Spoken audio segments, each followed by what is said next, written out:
নমস্কাৰ বন্ধুসকল আজি আপোনালোকৰ বাবে এটি অতি গুৰুত্বপূৰ্ণ ভিডিঅ' লৈ আহিছোঁ। আজিৰ ভিডিঅ'টিত আমি কথা পাতিম আমি যদিহে দৈনিক 2 মিনিটকৈ হাত চাপৰি বজোৱাৰ অভ্যাস গঢ়ি তোলো তেনেহ'লে আমি কি ৰোগক দূৰতে ৰাখিব পাৰোঁ। আজিৰ ভিডিঅ'ৰ বিষয়টো শুনি আপোনালোকে নিশ্চয় বিশ্বাস হোৱা নাই, কিয়নো হাত চাপৰি বজালে ৰোগ কিয় দূৰতে থাকিব আপোনালোকে নিশ্চয় তেনেকৈ ভাবিছে। আচলতে এই কথাখিনি মোৰ নহয়, এই কথাখিনি হৈছে আধুনিক নিউৰোসায়েন্সৰ মতে আমি যদি দৈনিক 2 মিনিটকৈ হাত চাপৰি বজোৱাৰ অভ্যাস গঢ়ি তোলো তেনেহ'লে আমি অতি সহজতে কিছুমান ৰোগক দূৰতে ৰাখিব পাৰোঁ।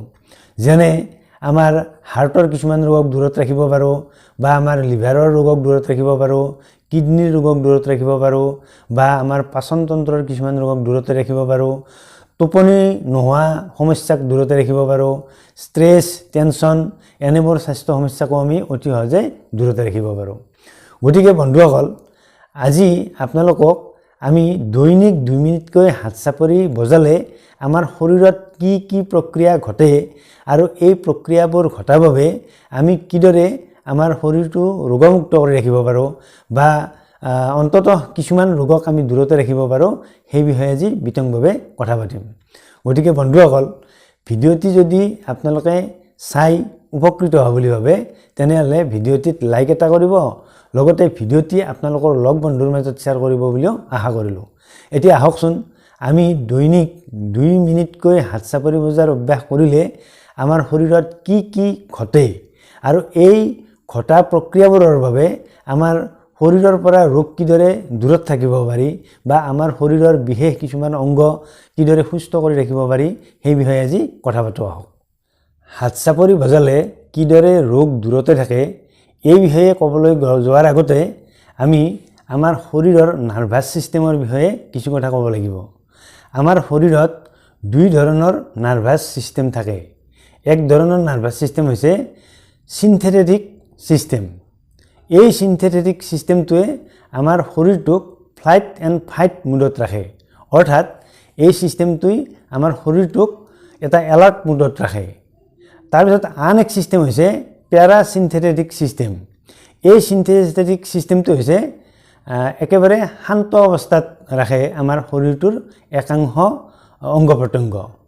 গতিকে এই 2 ছিষ্টেমৰ যেতিয়া আমি কাৰ্যবোৰ জানিম বা এই 2 ছিষ্টেমৰ বিষয়ে জানিম তেতিয়াহে আমি হাত চাপৰিৰ স্বাস্থ্য উপকাৰিতাৰ বিষয়ে আমি বিতংভাৱে জানিব পাৰিম।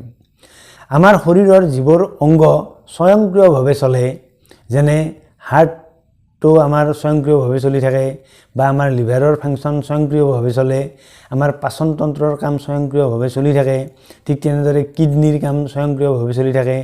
গতিকে এই অংগ প্ৰত্যংগবোৰৰ কামবোৰ আমাৰ পেৰাচিন্থেটিক ছিষ্টেমটোই নিয়ন্ত্ৰণ কৰি ৰাখে। আৰু এই পেৰাচিন্থেটিক ছিষ্টেমটো হৈছে আমাৰ ভেগাছ নাৰ্ভৰ লগত জড়িত এটা ছিষ্টেম। আৰু ভেগাছ নাৰ্ভটো হৈছে আমাৰ ব্ৰেইনৰ পৰা আৰম্ভ কৰি শৰীৰৰ এই অংগ প্ৰত্যংগবোৰ, যিবোৰ অংগ প্ৰত্যংগবোৰৰ কথা উল্লেখ কৰা হ'ল, যেনে লিভাৰ, কিডনি, হাৰ্ট, পাচন তন্ত্ৰ, পেনক্ৰিয়াছ গ্ৰন্থি, এই আমাৰ আভ্যন্তৰীণ যিবোৰ অংগ প্ৰত্যংগ আমাৰ স্বয়ংক্ৰিয়ভাৱে চলি থাকে, এই অংগ প্ৰত্যংগবোৰ আচলতে আমাৰ ভেগাছ নাৰ্ভে নিয়ন্ত্ৰণ কৰে। লগতে এই অংগ প্ৰত্যংগবোৰলৈ ভেগাছ নাৰ্ভ বিস্তাৰিত হৈ থাকে। গতিকে আমাৰ এই অংগ প্ৰত্যংগবোৰৰ কামবোৰ সঠিকভাৱে চলিবলৈ হ'লে আমাৰ ভেগাছ নাৰ্ভক আমি ষ্টিমুলেট কৰিব পাৰিব লাগিব, বা আমাৰ ভেগাছ নাৰ্ভক সক্ৰিয় কৰি তুলিব পাৰিব লাগিব। তেতিয়াহে আমাৰ এই অংগ প্ৰত্যংগবোৰো সক্ৰিয় হৈ থাকিব, বা এই অংগ প্ৰত্যংগবোৰৰ কামবোৰ বেছি সক্ৰিয়তাৰে চলিব, আৰু তেতিয়া নিশ্চয়কৈ এই অংগ প্ৰত্যংগবোৰ সুস্থ হৈ থাকিব। গতিকে আচলতে এই ভেগাছ নাৰ্ভটো হৈছে আমাৰ শৰীৰৰ সবাতোকৈ বেছি দীঘল নাৰ্ভ, আৰু এই নাৰ্ভটোৱে আমাৰ আভ্যন্তৰীণ শৰীৰৰ এই অংগ প্ৰত্যংগবোৰ সদায় নিয়ন্ত্ৰণত ৰাখে। যিসকল লোকৰ এই আভ্যন্তৰীণ অংগবোৰৰ কাৰ্যকাৰিতা বেছি ভাল, অৰ্থাৎ ইয়াকে কোৱা হয় ভেগাল টোন যিসকল লোকৰ বেছি ভাল তেওঁলোকৰে আচলতে স্বাস্থ্য বেছি ভাল। আৰু যিসকল লোকৰ এই অংগ প্ৰত্যংগবোৰৰ কাৰ্যকাৰিতা গুণ কিছু কম তেওঁলোকৰ ভেগালটন কিছু দুৰ্বল আৰু ভেগালটন দুৰ্বল হ'লেই আচলতে এই অংগ প্ৰত্যংগবোৰ ৰোগগ্ৰস্ত হৈ পৰে আৰু এই অংগ প্ৰত্যংগবোৰৰ বিভিন্ন ৰোগে দেখা দিয়ে।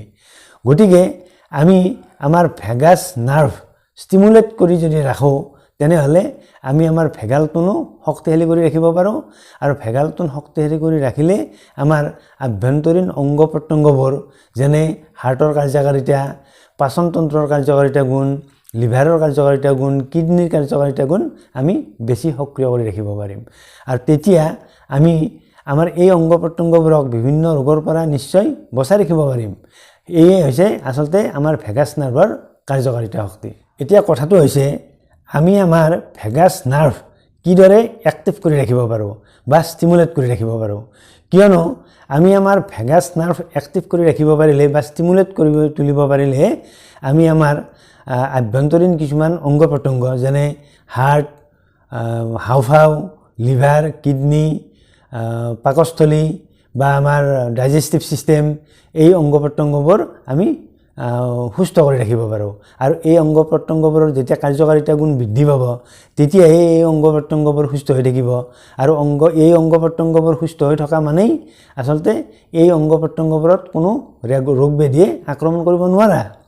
এতিয়া কথাটো হৈছে যে আমাৰ হাতৰ তলুৱা দুখনত কিছুমান সেন্সৰী নাৰ্ভৰ এণ্ডিং থাকে আৰু যদিহে আমি এই সেন্সৰী নাৰ্ভৰ এণ্ডিংবোৰত আমি কম্পন সৃষ্টি কৰিব পাৰোঁ তেতিয়া আমি সেই কম্পন ভেগাছ নাৰ্ভৰ জৰিয়তে আমাৰ মগজুলৈ আমি পঠাব পাৰোঁ আৰু সেই মগজুলৈ যেতিয়া এই ভেগাছ নাৰ্ভৰ জৰিয়তে কম্পনবোৰ যায় তেতিয়া মগজুৱে ভেগাছ নাৰ্ভৰ জৰিয়তে আমাৰ শৰীৰৰ বিভিন্ন অংগ প্ৰত্যংগবোৰ অৰ্থাৎ ভেগাছ নাৰ্ভে যিবোৰ অংগ প্ৰত্যংগবোৰ নিয়ন্ত্ৰণ কৰি ৰাখে আমি উল্লেখ কৰা সেই অংগ প্ৰত্যংগবোৰ তেতিয়া ভেগাছ নাৰ্ভে বেছি সক্ৰিয় কৰি তুলিব পাৰে আৰু তেতিয়া কাৰ্যকাৰিতা গুণ এই অংগ প্ৰত্যংগবোৰৰ বেছি হয় আৰু এই অংগ প্ৰত্যংগবোৰৰ কাৰ্যকাৰিতা গুণ যেতিয়া বেছি হয় তেতিয়া আমাৰ শৰীৰত এই অংগ প্ৰত্যংগবোৰ সুস্থ হৈ থাকিব আৰু অংগ প্ৰত্যংগবোৰ সুস্থ হৈ থকা মানেই এই অংগ প্ৰত্যংগবোৰক কোনো ৰোগেই তেতিয়া চুব নোৱাৰে বা অংগ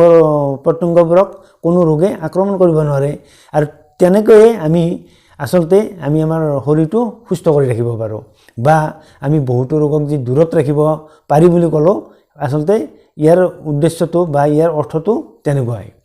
আনহাতে আমি যেতিয়া আমাৰ এই সেন্সৰী নাৰ্ভৰ উত্তেজনা সৃষ্টি কৰি বা কম্পন সৃষ্টি কৰি আমি সেই বাৰ্তা আমি মগজুলৈ প্ৰেৰণ কৰিব পাৰোঁ আৰু মগজুৱে ভেগাছ নাৰ্ভৰ জৰিয়তে যেতিয়া আমাৰ এই অংগ প্ৰত্যংগবোৰলৈ লৈ আহিব তেতিয়া আমাৰ শৰীৰৰ কিছুমান হৰম'ন বিশেষকৈ আমাৰ শৰীৰৰ কিছুমান ভাল হৰম'নৰ নিঃসৰণৰ পৰিমাণ বৃদ্ধি পায় যেনে এণ্ড্ৰফিন হৰম'ন বা চেৰ'টনিন হৰম'ন।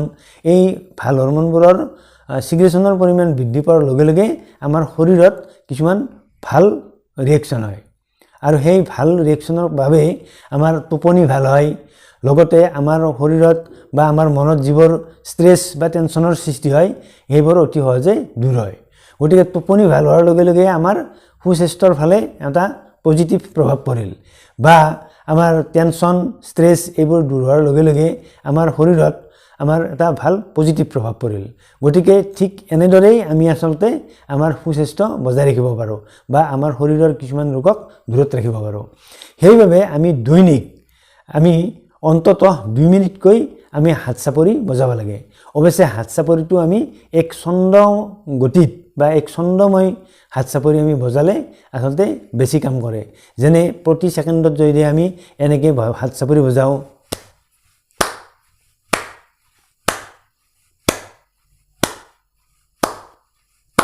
প্ৰতি ছেকেণ্ডত হাত চাপৰি বজালে আমি 60 ছেকেণ্ডত যেহেতু 1 মিনিট গতিকে আমি দৈনিক যদি 120 বাৰ এনেদৰে হাত চাপৰি বজাওঁ অৰ্থাৎ 2 মিনিটকৈ তেতিয়া নিশ্চয়কৈ আমাৰ এই হাতৰ তলুৱাত থকা সেন্সৰী নাৰ্ভবোৰ উত্তেজিত হয় আৰু সেই বাৰ্তা আমি ভেগাছ নাৰ্ভৰ জৰিয়তে মগজুলৈ পঠাব পাৰোঁ আৰু মগজুৱে ভেগাছ নাৰ্ভৰ জৰিয়তে আমাৰ বিভিন্ন অংগ প্ৰত্যংগক এক্টিভ কৰি তুলি সুস্বাস্থ্য ৰক্ষা কৰাত সহায় কৰে বা বিভিন্ন ৰোগক দূৰতে ৰখাত সহায় কৰে। আচলতে এই হাত চাপৰি বজোৱাৰ স্বাস্থ্য উপকাৰিতা ৰহস্য এইখিনিতে।